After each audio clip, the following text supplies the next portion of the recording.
የምጽዋ ዳግም ውልደት በኢትዮጵያ እጅ ምጽዋ የአፍሪካ ዱባይ ትሆናለች። ከቃል የከረረው የኢትዮጵያ ዕቅድ።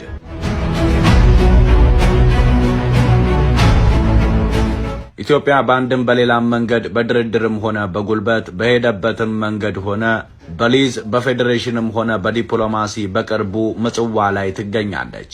ምጽዋ የከበባት አቧራዋ በኢትዮጵያ ተጠርጎ ዳግም ትበራለች። ያ የነበረ ግርማዋ፣ ያ የደበዘዘ ድምቀቷ ይመለሳል። ያቺ ውበቷ የረገፈው የቀይ ባህር ኮከብ በቅርቡ የአፍሪካ ዱባይ ወይም ሲንጋፖር ትሆናለች። የተሰነጣጠቀና የደቀቀው ወደቧ ዳግም ይነግሳል። በኢትዮጵያ ጥረት ያ የምትናፍቀው ቀን እየመጣ ነው። ስውት ነጻነት እንደ ኢትዮጵያና ምጽዋ የጎዳው የለም። የተሳሳተ መንገድ ደግሞ እንደ ምጽዋ ያደበዘዘው ቢፈለግ አይገኝም። ታሪክ እንደዚህ ይላል። በቦታ ከአረብ ምድር እስከ አፍሪካ ድረስ፣ በጊዜ ደግሞ ከአክሱም ኪንግደም እስከ ጣሊያን ቅኝ ግዛት እንደ ምጽዋ ያበራ የቀይ ባህር አካል የለም። ታዲያ የኤርትራ ነጻነት ይሉት ሰይፍ ከወረደ 10 ዓመታት ሲቆጠሩ ያ መንገድ ምጽዋን ለጨለማ የሰጠ ኢትዮጵያን ያለ ባህር በር ያስቀረ አስቀያሚ ሁነት ነበር። አሁን ግን ምጽዋ በኢትዮጵያ እጅ ታበራለች። የአፍሪካ ዱባይም ትሆናለች። እንዴት? ለምን? መች? በምን መንገድ? ሰሞነኛ ጥልቅ ዳሰሳ አለው። ሰላም የተወደዳችሁ የሰሞነኛ ቤተሰቦች፣ አንድ ተአምራዊ ህዳሴ እየመጣ ነው። ማዕበሉ ምጽዋን የዓለም የንግድ ማዕከል ማድረግ የሚችል የኢትዮጵያን ኢኮኖሚ ወደ ከፍታ የሚያምዘገዝግ ብሎም ለአፍሪካ ቀንድ ድንቅ ኃይል የሚያጎናጽፍ ነው። በእርግጥ የኤርትራ አንድ ሀገር መሆንና ዓለም አቀፍ ዕውቅና ማግኘት እዚህ መንገድ ላይ ጥላ ቢያጠላም መፍትሄ ግን አለው። ለመሆኑ ምጽዋ አቧራዋ ተራግፎ ዳግም ወደ ከፍታ ትመለሳለች ወይስ እንደተከበረ ድንጋይ ተቀብራ ትቀራለች? በዛሬው ጥንቅራችን ታዲያ የምጽዋን ድንቅ ታሪክና ቀደምት ውበት ከአክሱም ኪንግደም እስከ ቅኝ ግዛት እንዳሰሳለን። የሸፈናትን የኢትዮጵያን ህልምም ወደ እናንተ እናደርሳለን። በተጨማሪም ምጽዋ እንደ ዱባይ ከአቧራ የምትነሳበትን ተአምርም እናያለን። አብራችሁን ቆዩ። አስማታዊ የኢትዮጵያ ህልም፣ የምጽዋ ዳግም መነሳት። ኢትዮጵያ ምጽዋ ላይ መገኘቷ ሳይታለም የተፈታ ነው። ነገሩ በአንድም በሌላም መንገድ በድርድርም ሆነ በጉልበት በሄደበትም መንገድ ሆነ በዓለም አቀፍ ሕግ በሊዝ በፌዴሬሽንም ሆነ በዲፕሎማሲ መሆኑ የማይቀር ጉዳይ ነው።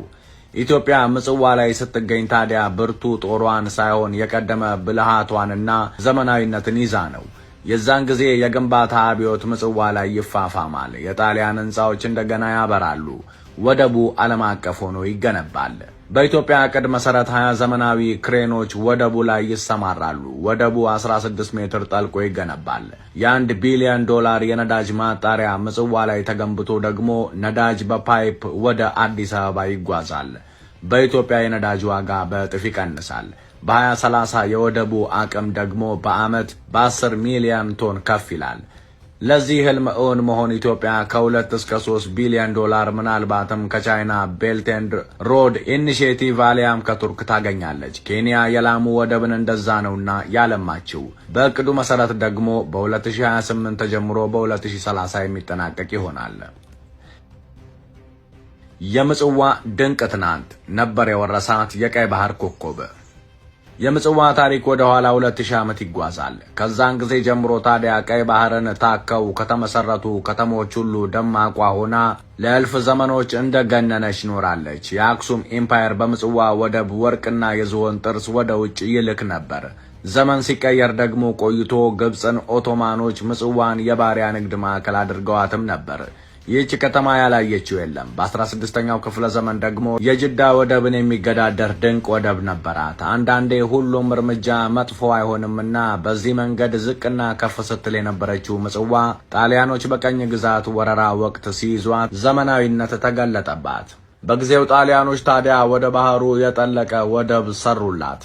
ድንቅ መርከቦች እንዲርመሰመሱባት አደረጓት።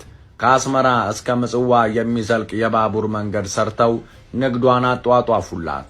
አርት ዴኮ በተባለ ድንቅ የኪነ ህንጻ ባለሙያ አስጠንተው እንደገና ገንብተው ደግሞ ትንሿ ሮም የሚል ስም ሰጧት። ታዲያ ጣሊያኖች ከወጡ በኋላ ከኢትዮጵያ ጋር በፌዴሬሽን ከተዋሃደች በኋላም እንዳበራች ቀጥላ ነበር። አጼ ኃይለ ሥላሴ እንኳን በክረምት ለማረፍ የሚመርጧት እናም ማረፊያ ቤተ መንግስታቸውን የገነቡባት ቦታ ነበረች። በ1983 ኤርትራ በተሳሳተ መንገድ እስክትገነጠል ድረስም 80 በመቶ የኢትዮጵያ የውጭ ግብዓት የሚመጣው በምጽዋ በኩል ነበር። በ1983 ኤርትራ ከተገነጠለች በኋላ ግን ብዙ ነገሮች ቀስ በቀስ ታሪክ መሆን ጀመሩ። ይባስ ብሎ የኢትዮጵያና የኤርትራ ሰቅጣጩ ጦርነት ካለፈ በኋላ ያቺ ደማቅ ኮከብ ላትመለስ በአቧራ ተዋጠች። ምናልባትም ጊዜዋ አሁን ሊሆን ይሆናል። የምጽዋ የሰመመን እንቅልፍ። ቀድሞ ምጽዋ እንዲህ እንዳሁኑ አልፈራረሰችም፣ አልተረሳችም ነበር። ጊዜና ስርዓት ያደበዘዛት ወርቅ ናት ምጽዋ። ውበት እሷን ይመስላል ይሏታል። ጣሊያኖችም ትንሿ ሮም እያሉ ይጠሯታል። መሃል ዕዳጋ ጫፍ ጋር ያለው ክፍት የሲኒማ ማሳያ ቦታ በድሮው አጠራር ሲኒማ አይዳ ደስታ ጋር ሆነው ወደ ሁለት አቅጣጫ ማቅናት ይችላሉ። ቀጥታ ወደ ምስራቅ ካቀኑ ሰጋለት ቀጣን የምትባለዋን ድልድይ አልፈው ወደ ጠዋለት ውሽጢ ባጽእ ወደብና ርእሲ ምድሪ ይሄዳሉ። ከሲኒማ አይዳ ጋር ወደ ሰሜን ካቀኑ ደግሞ በስተግራ ሰሊና የሚባለውን ሰፊ የጨው ማምረቻ ታከው በስተቀኝ ቀይ ባህርን እያዩ ወደ ግራር ሰፈርና እሱን አልፈው ወደ ናቫል ቤዝ ያቀናሉ። ዕዳጋ መግቢያ ጋር ወደ ሰሜን ከታጠፉ ደግሞ ከተወሰነ ርቀት በኋላ ብዙዎቻችን በፊያሜታና በጸጋዬ ኦሮማይ የምናውቀውን ጉርጉሱም የባህር ዳርቻ መዝናኛ ቦታ ያገኛሉ። ወደብ አካባቢ ወደ ሳቮያ ሆቴል፣ ቶሪኖ፣ ባንካ ኢጣሊያና ሌሎች ህንጻዎች አሉ። ይህ ቦታ የምጽዋ ከተማ ቀደምት ቦታና በታሪክ አጋጣሚ አካባቢውን ተቆጣጥረውት የነበሩት የተለያዩ ቅኝ ገዢ ኃይሎችና የሃይማኖት ተጓዦች አሻራ ያረፈበት ስፍራ ነው። ከባህር ውስጥ ከሚወጡ የአካባቢው ጨዋማነትን ከሚቋቋሙ ኮላሮችና ጠንካራ እንጨቶችና መሰል ቁሳቁስ የተሰሩ የቱርክ የግብጽና የጣሊያን የኪነ ጥበብ አሻራ ያረፈባቸው ህንጻዎች ናቸው። አሁን ግን በሚያሳዝን ሁኔታ እነዛ ባለ ግርማ ሞገስ አብዛኛዎቹ ህንጻዎች በጦርነትና በእርጅና ምክንያት ተጎድተው የመፍረስ አደጋ አንዣቦባቸዋል። የአስሃባዎች ቅዱስ ቦታ በ11ኛው መቶ ክፍለ ዘመን የተሰራው የሻፊዕ መስጊድ፣ በ16ኛው መቶ ክፍለ ዘመን የተሰራው የሼህ ዱርቡሽ መቃብር፣ በ19ኛው መቶ ክፍለ ዘመን የተሰራው ማራኪው ባንካ ኢጣሊያ የዚህ ስፍራ አይነተኛ መገለጫዎች ናቸው። ሆቴል ቶሪኖ የበፊቷ ምጽዋ ዋና የዳንስ ስፍራ ነበረች። መርከበኞችና ሌሎች ነፍስያቸውን የሚያስደስቱባት የምጽዋ መለያ ነበረች። በዙሪያዋም በርካታ ቡና ቤቶችና የገበያ ሱቆች ይገኙ ነበር። በፊት በምሽት ጊዜ በጣም ደማቅና ሕይወት የነበረው የምጽዋ ክፍል አሁን እጅግ በጣም ተቀዛቅዟል። በርካታ ቤቶችም እንደተዘጉ በመፈራረስ ላይ ይገኛሉ። ስራ ላይ ያሉትም ቤቶች በከፍተኛ ድምጽ የሚያሰሙት የትግረኛና አማርኛ ዘፈን በቀር በከፍተኛ የተገልጋይ ድርቅ ተመተዋል። በአጠቃላይ ያቺ በበፊቱ ዘመን እረፍት የለሽ የነበረች ወደባዊት ከተማ በጥልቅ የእንቅልፍ ሰመመን ውስጥ ገብታ አሸልባለች። በቀደመው ጊዜም የምጽዋ አየር በሚቀዘቅዝበት ወቅት ብዙ ሰው ከደጋው ወደ ምጽዋ ለእረፍት በሚመጣበት፣ አስተርዮ ማርያም በሚከበርበትና የፈንቅል ፌስቲቫል በሚዘከርበት ወቅት እልፍ የሰው ማዕበል ነበር። አሁን ግን የለም። በፊት ሚካኤል ቤተክርስቲያንና የምጽዋን ሆስፒታል አልፎ የቀድሞ የኢትዮጵያ ባህር ኃይል ምጽዋ ናቫል ቤዝም ነበር።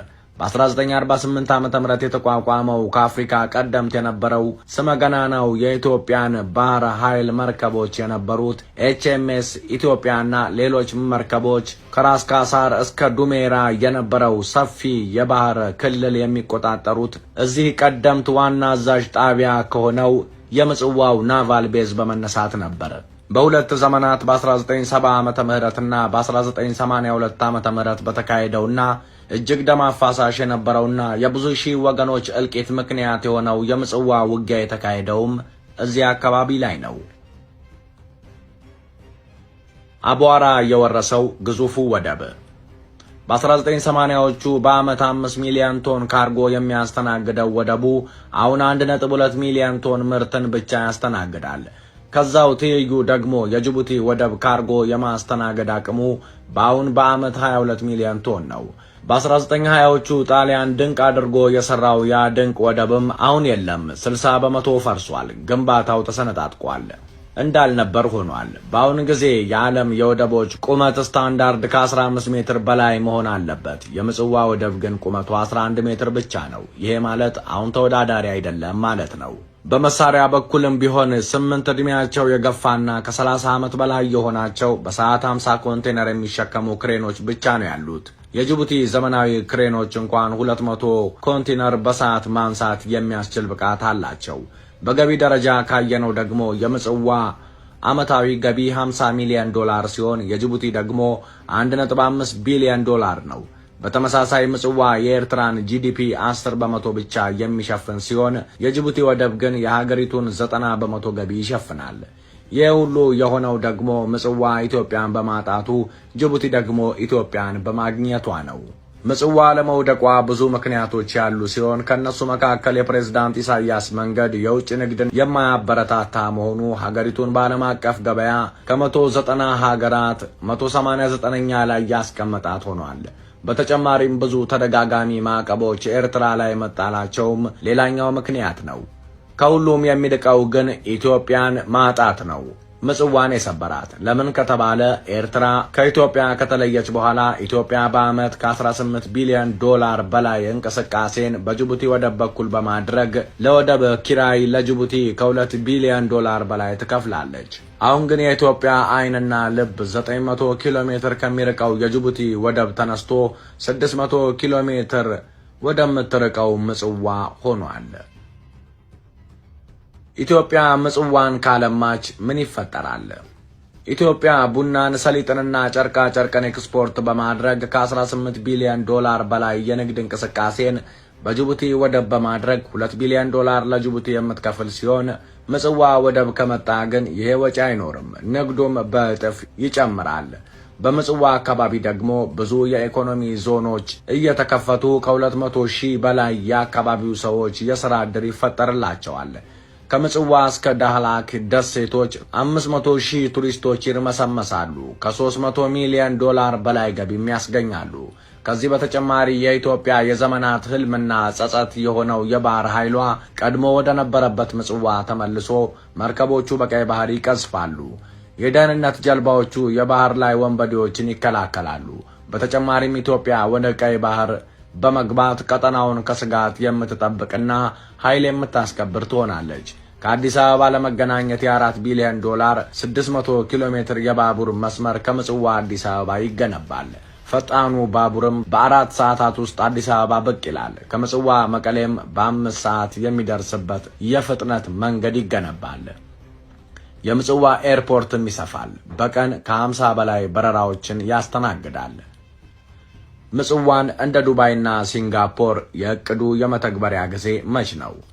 ከ2028 እስከ 2030 ድረስ ወደቡ ተጠግኖ መለስተኛ ስራ ጀምሮ በዓመት 10 ሚሊዮን ቶን ዕቃ የሚያስተናግድ ሲሆን ለ50,000 ሰዎች የሥራ ዕድል ይፈጥራል።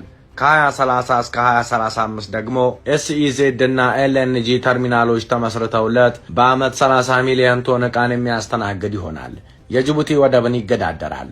ከ2035 እስከ 2040 ባለው ጊዜ ደግሞ በዓመት 50 ሚሊዮን ቶን ዕቃን በማስተናገድ በዓመት $10 ቢሊዮን ገቢ በማስገኘት የአፍሪካ አብራቂው ወደብ ይሆናል። ምጽዋም እንደገና እንደ ዱባይ ታበራለች፣ እንደ ሲንጋፖር ታብረቀርቃለች። ምክንያቱም ንግድ የአንድ ከተማ የጀርባ አጥንት ነውና። የተወደዳችሁ የሰሞነኛ ቤተሰቦች ነገሩን ኢትዮጵያ ጥብቃ ይዘዋለች። ከብዙ ነገር አንጻር ኤርትራ በቀላሉ እቅዱን ላትቀበለው ትችላለች።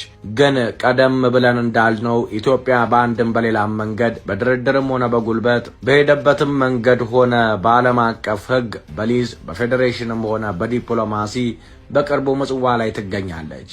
ያኔ ለምጽዋ ብርሃን ይሰጥና ቀደምቷ ኮከብ ታበራለች። ኢትዮጵያ እስትንፋሷን ታስመልሳለች። ኤርትራውያንም ነጻነታቸውን በኢኮኖሚያቸው ይመልሳሉ። ሁሉም ግን በሰላም እንዲሆን እየተመኘን ጥንቅራችንን በዚሁ እናብቃ።